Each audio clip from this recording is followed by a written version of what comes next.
Hello, this is Dope Wilkerson with Old School Boxing Talk. We're going to call this one Boxing Around the World, December 10th.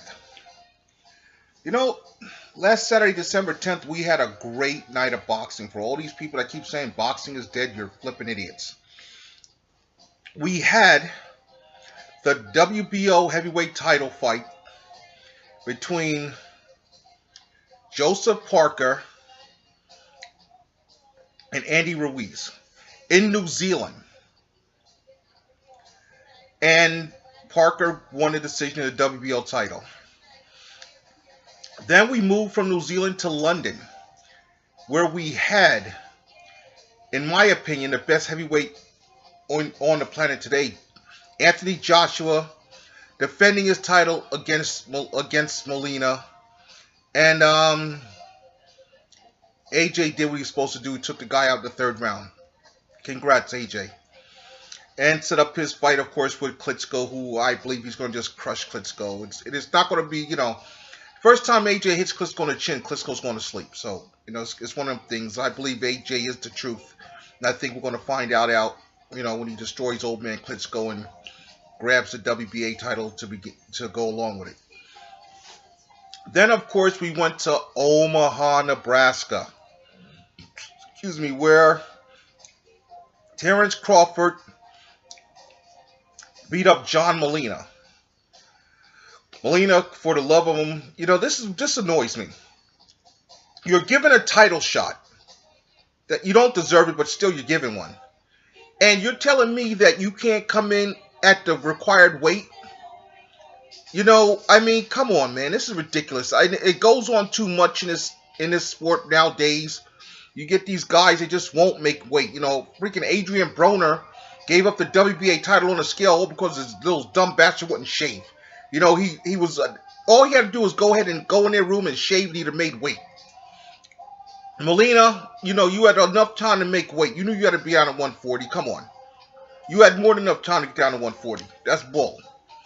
But you got your ass beat anyway, so hopefully we won't have to deal with hear from you anytime soon. Then we went to Texas. And we had a double header. Well, I guess it was a triple header. Was it? Anyways, Abner Mares won the WBA featherweight title. I guess I wonder if that's the belt that used to belong to Nicholas Walters that he stripped from Walters, whatever. That Walters had to vacate because that Walters lost on the scale. Who knows? But Abner Mares won the WBA featherweight title. On the undercard, Jamal Charlo took on Julian J. Rock Williams. Now, J. Rock Williams was, everybody said this guy was the truth. He was a beast, whatever. And Charlo didn't look that great against Austin Trout. But it's Austin Trout. Nobody looks good against Austin Trout. Canelo didn't look good against Austin Trout. In beating Austin Trout. Austin Trout's a good fighter, he's awkward. Well, J-Rock found out that maybe he wasn't quite ready for this because he got annihilated by Jamal Charlo, and Charlo is the truth. So, Charlo was talking about moving up to 160. Honestly, Charlo, you might as well stay where you're at because even if you go up to 160, there's no way in hell Triple G's going to fight you. Just saying. I'd love to see the fight. The next guy that was out the fight calling people out was Demetrius Andre. And I would love to see Demetrius Andre get a fight with Charlo. He's a mandatory, I guess, from what I'm hearing. He's mandatory for the one Charlo brother, and he's a mandatory for Alessandro Lara. So I would love to see him get, his title shot. No, I'm sorry, not Lara. He's a mandatory for Jamel Charlo, the WBC champion, and the mandatory for Canelo Alvarez, WBO champion. And we know Canelo's not fighting Boo Boo, so that's just not happening. Boxing, we had a damn good night. December 10th was a damn good night. There was some fights that I didn't even mention because some fights that probably skipped my mind. But the point is, all the major fights, we had about 4 or 5 major fights, major championship fights. And, we got people like Oscar Bichahoya saying, 2016 was a bad year for boxing. Yeah, it was, Oscar, because you got one gun in the chamber and you're not letting him fight. Oscar, the reason 2016 to you was a bad year is because when you were working with Al Haymon, you had all those guys with Haymon. Golden Boy was something. Now Golden Boy has nothing but Canelo, and you don't got shit. And yeah, you're gonna say it was a bad year. It was a bad year for Golden, bitch, but it wasn't a bad year for boxing in general. We didn't get all the fights we wanted, but we got some damn good fights. I would like to see these guys be a little more active. That was one discussion that was had when Floyd Mayweather said that these guys are getting paid too much and not living a fighter's lifestyle. And at first I was like, I thought about it. At first I was going to be critical of Floyd, but then I thought about it. And I said, you know what? He's right. Because if you look at Floyd Mayweather's career, up until he beat Oscar De La Hoya, Floyd was fighting 3-4 times a year. He cleaned out 130, fought the best guys at 135, went up to 140, fought some names at 140, moved up to 147 and was, doing his business there. And it was after he beat Oscar De La Hoya to become the man that he was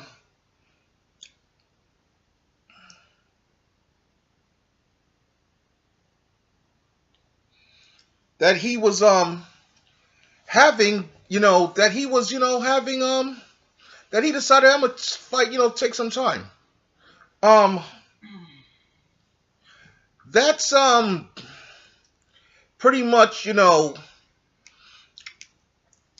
that's pretty much what we got going on, And I believe that Floyd is right when Floyd says that these cats don't live the fighter lifestyle. These cats should fight more often. Yeah, I would like to see Keith Thurman fight, more often. I thought Keith Thurman has a mandatory, the WBA regular type and whatever.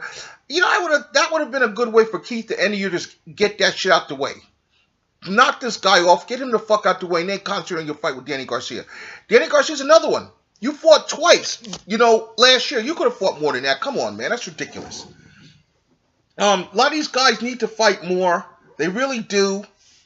And I don't, a lot of people saying, well, it's the PBC and Al Haymon. No, it's not the PBC and Al Haymon. It's that these guys are asking for too much flipping money to get in the ring. Dates are there. Now Al Haymon with his guys, he has multiple promoters. He's always had multiple promoters, but now he's got even more. With the reemergence of Richard Schaefer back into boxing, good job, Richard Schaefer. I'm happy to have him back. I'm glad he's back. But guys need to fight more. 2017, I hope we get all the good fights we deserve. I mean, I would like to see. I'm looking forward to Thurman and Garcia. A lot of times with boxing, as much as I'm been a fan of sport all my life, I don't believe it until these guys actually step in the ring and the fucking bell rings. That's when I believe the fight's going to happen. 2017 on paper looks like it's going to be a big year. I want to see, maybe we can see the heavyweight titles unified. Maybe we can see, Danny Jacobson, Golovkin. We need to see something. The problem with Golovkin is this guy. This is how Golovkin does, and I've said it before, and I'll say it again. This is how Golovkin avoids fighting the best fighters. You go out there and you say, well, I'm entitled to 75%, and I'm going to give you 25%.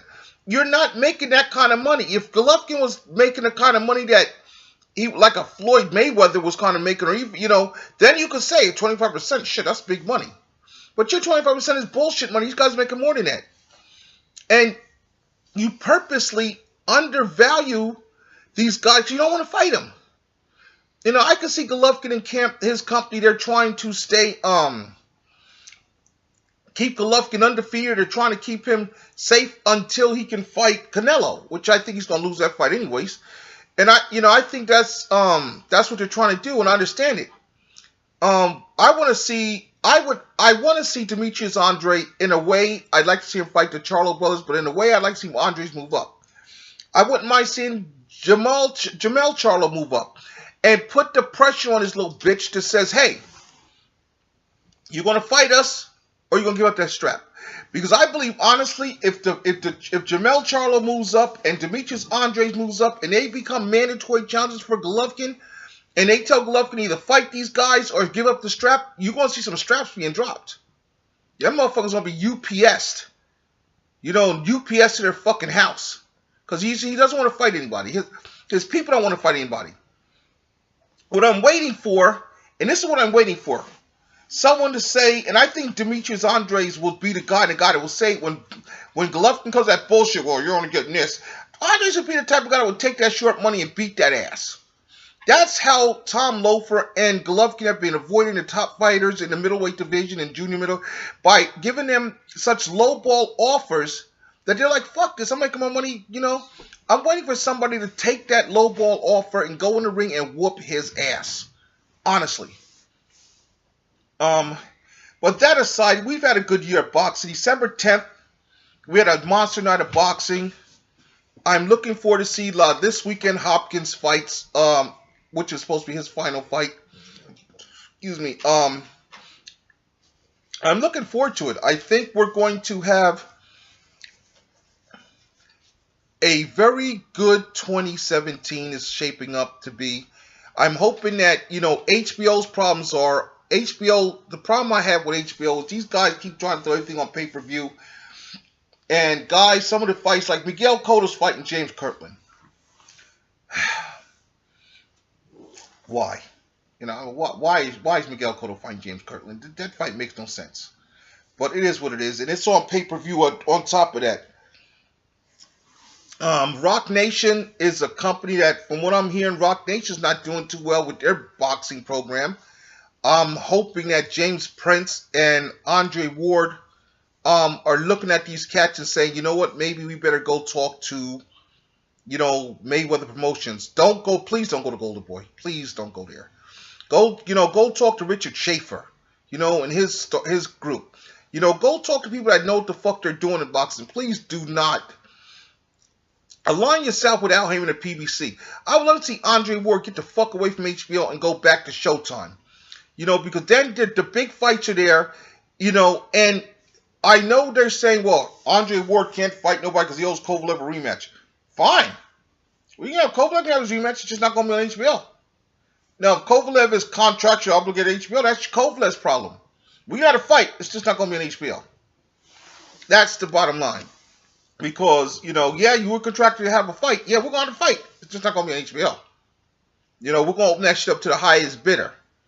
And if Showtime and Al Heyman outbid your ass for the rights of that fight, hey, so be it.